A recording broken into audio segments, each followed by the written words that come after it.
Hi, I am Stephanie Kilgast and welcome to another studio vlog.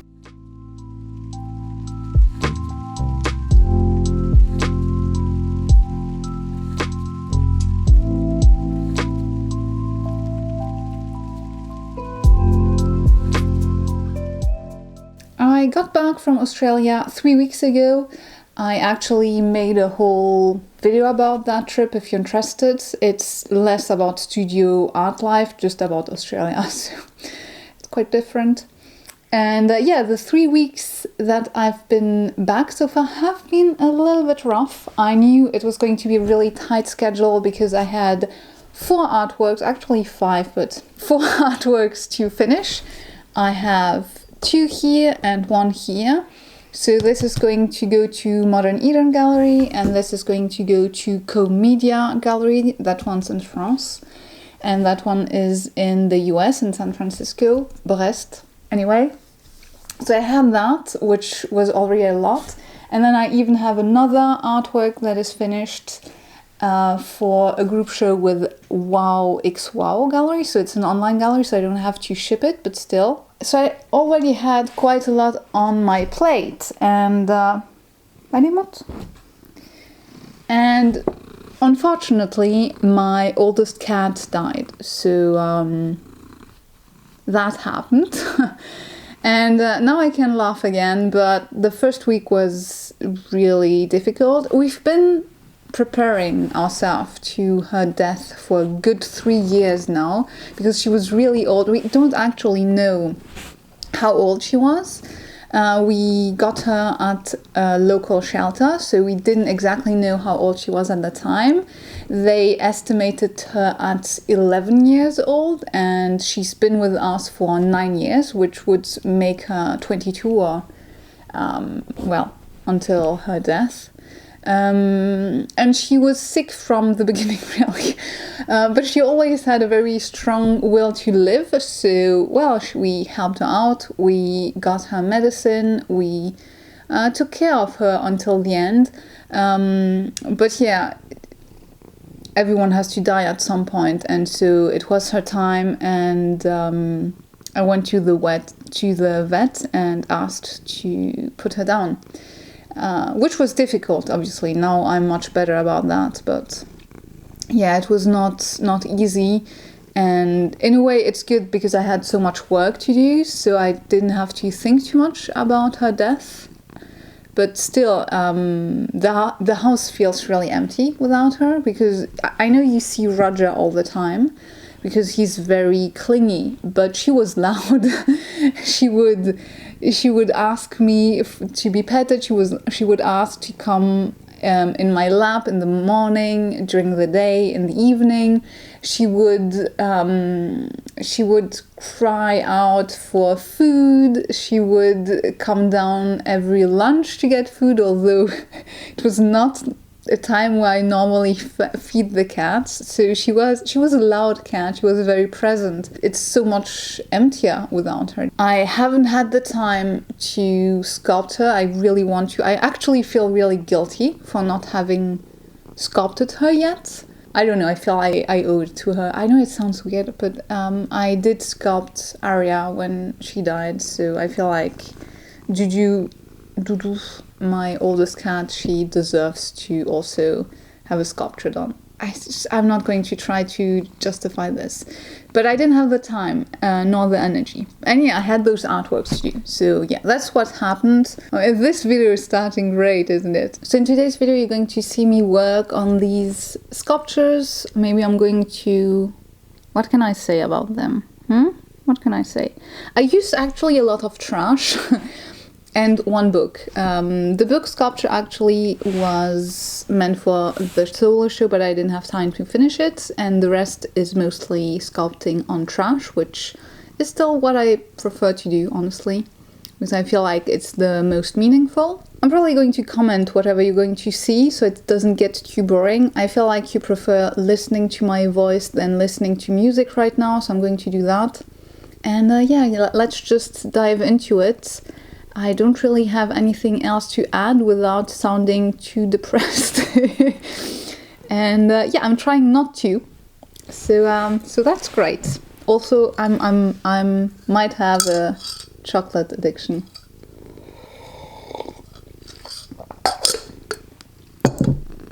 This is going to be the last vlog of this year as well, since we're already mid-December and I'm leaving to see my parents in Berlin next week.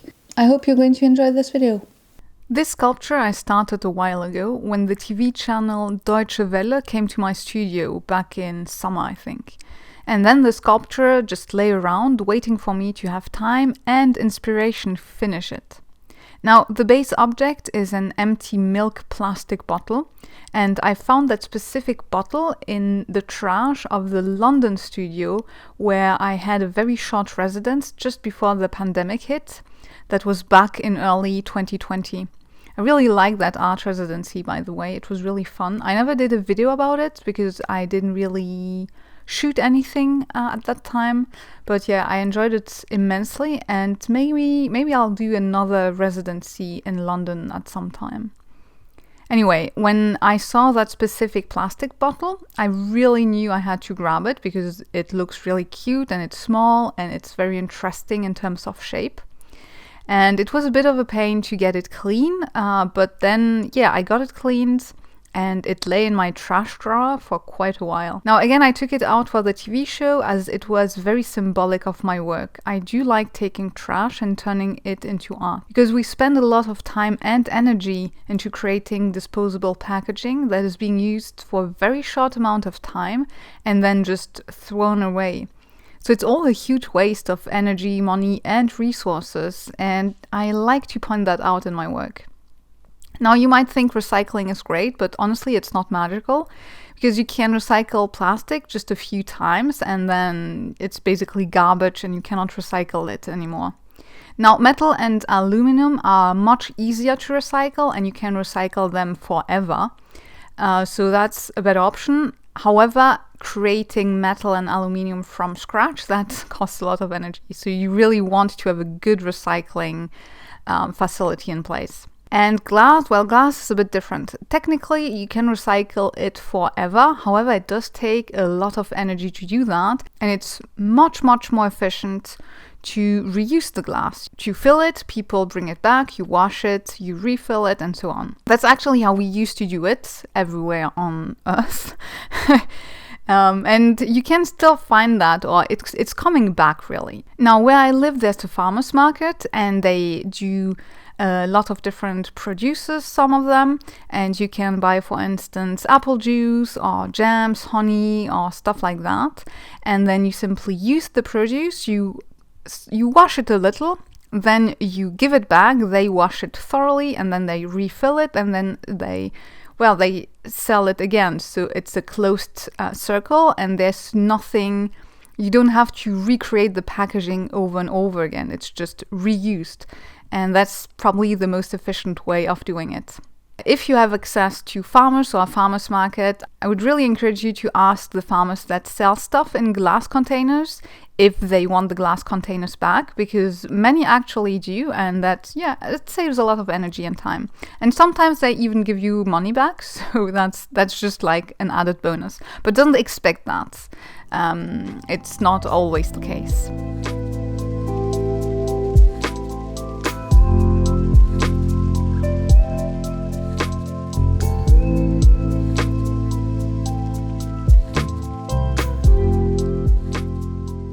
Now this next piece is made on 3 plastic bottles, and those I got when traveling. I do tend to bring back trash when I travel. Now I do try to minimize the amount of trash I create when traveling, but honestly I don't always manage, and sometimes it's just very impractical. And sometimes I just get tempted to buy things that are in packaging, or sometimes you don't really have a choice. I also learned to be much nicer to myself and not so harsh. I applaud people who are zero waste, and I tried it for a while, but I find it really difficult. Now, the biggest bottle of those 3 actually comes from China, back when I went in 2018. And I really like that specific design, and so I kept this one. And yeah, it went straight after cleaning into my trash drawer, and it had to wait 4 years before I decided to use it. So this piece was done for a group show in a relatively local to me gallery, the Comédia in Brest. Now, sometimes galleries ask for specific artworks, and she wanted something on plastic bottles with a marine ecosystem. Now, she didn't phrase it exactly like that, but basically she mentioned certain artworks she liked, and they were all on plastic bottles, and they all had marine ecosystems, so I just went with that. Now, I hate to redo artworks. Usually I always try to do something completely new and different. And this is also why I used 3 bottles and I covered them in black, because most of the artworks I did on plastic bottles were white plastic bottles, apart from one. And so I decided black is good. I really like the look of it anyway. And I added all the growth on top, and then I painted it in vibrant colors, and I used acryl gouache for that, and so the result is really nice because it's very matte, and there's quite a stark contrast between the very vibrant colors and the satin oily black on the bottles. So I think it turned out quite nicely. Now, I often get asked how I come up with ideas or composition, but honestly, and I never really know how to answer that, because I don't really know myself how I compose things. I just kind of do them. I never really have a very clear path to follow. I just follow my guts. I have a very vague idea of something I want to do, and then I start and I adjust and I try and I rework and I change until it works, and that's basically it. So it's nothing. I don't really have a plan or a key way to working. I just do it basically and then judge later.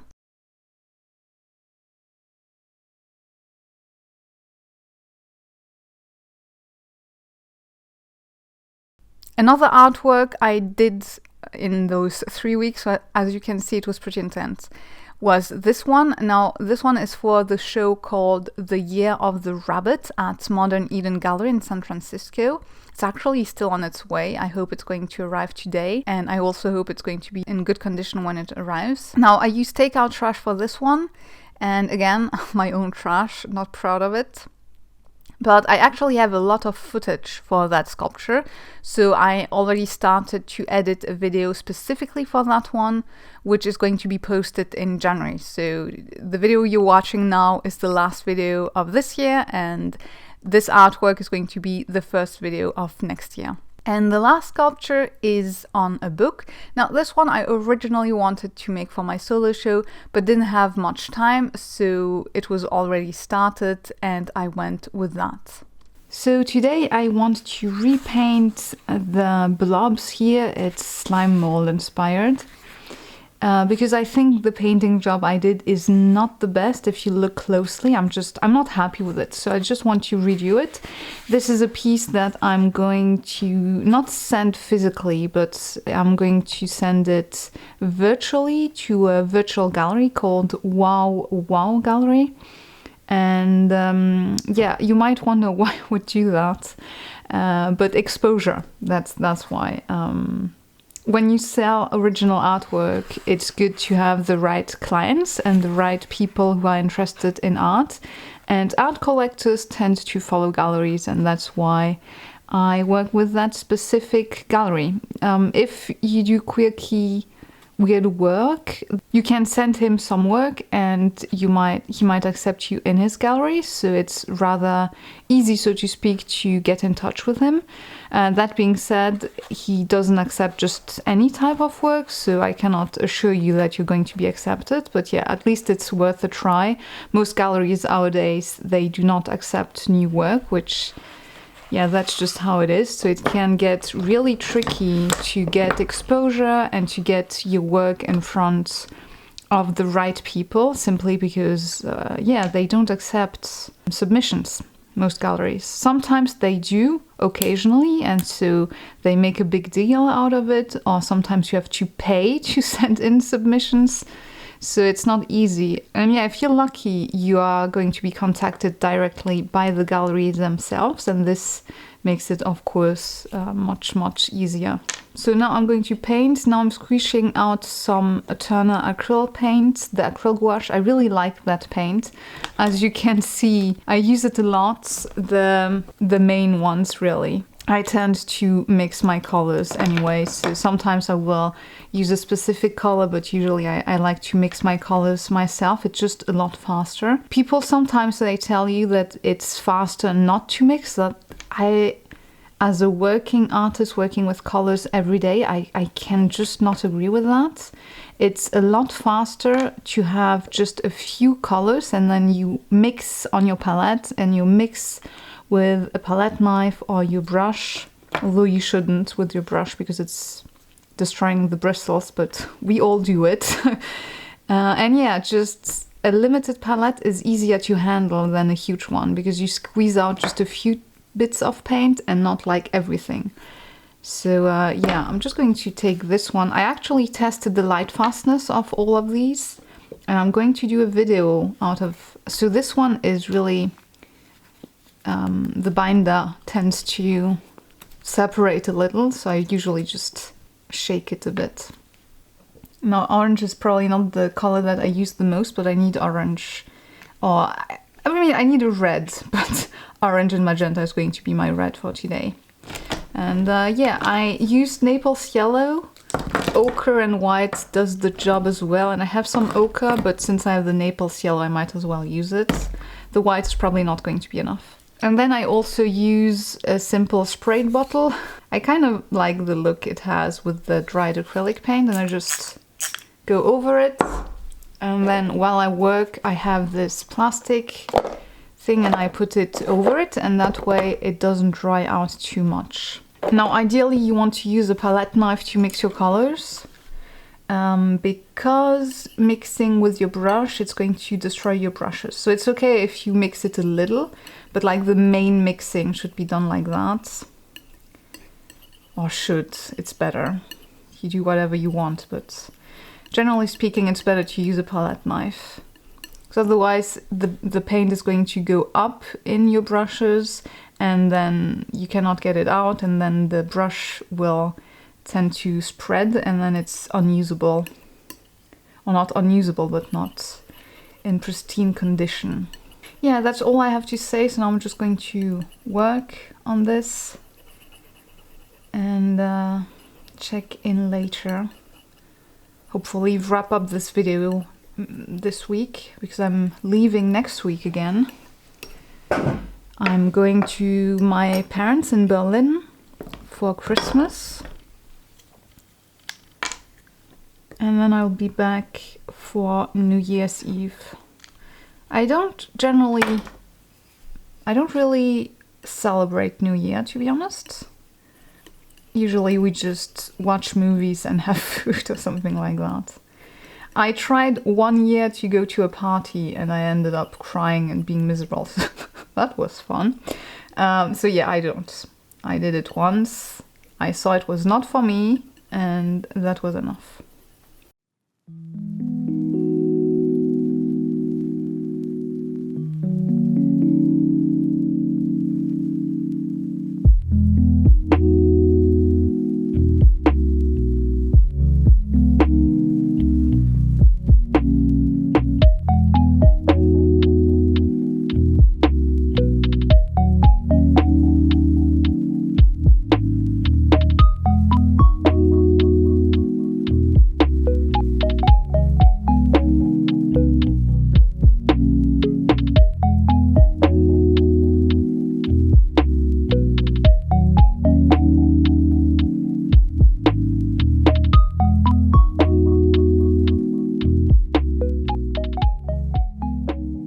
Also, I just wanted to show you how I currently take pictures of my work. Now, I simply clean my table and I move my easel so I can attach a big sheet of paper. Now, on my easel, you might see some things. I still have all the exercises for Evolve, the oil painting exercises.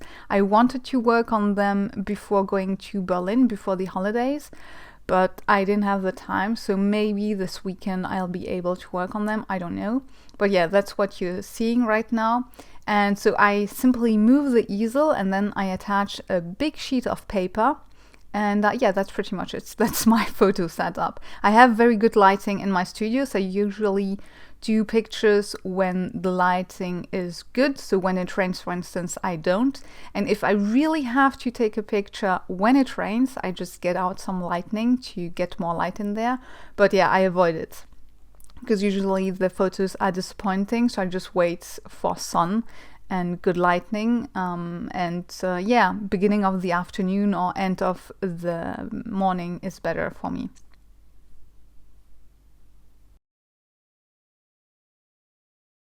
Thank you so much for watching. If you managed to watch this video until the end, thank you so much. Leave a mushroom emoji, because I have this cute mushroom cup that I've had for years with hot chocolate inside, made from soy milk, if you were wondering, and real chocolate, because that's how you do real good hot chocolate. You want to have some kind of milk, your milk of choice. I personally am mostly vegan, so I prefer plant-based milk, and I personally prefer soy because it's a bit thicker, but whatever, you do you. And then you use real dark chocolate, you put it inside the milk, and then it melts in. You want to whisk it, and I always add a bit of gingerbread spices in it because it's better. And yeah, that's how you make great hot chocolate. So if you watch until the end, if you like this quick recipe, leave a mushroom emoji. Have great holidays and Happy New Year. My cat also wishes you great holidays and a Happy New Year. Whatever you celebrate this year, I know everyone is very different, and I don't know if you're religious or not, or atheist or not, or whatever. Happy celebrations. If you celebrate, maybe you're going to see your family, whatever. I hope you're going to have a great end of the year. It's going to be nice, and I hope also that you're going to have a great start in the next year. And until then, I say goodbye, and I really hope to see you in my next video. Bye!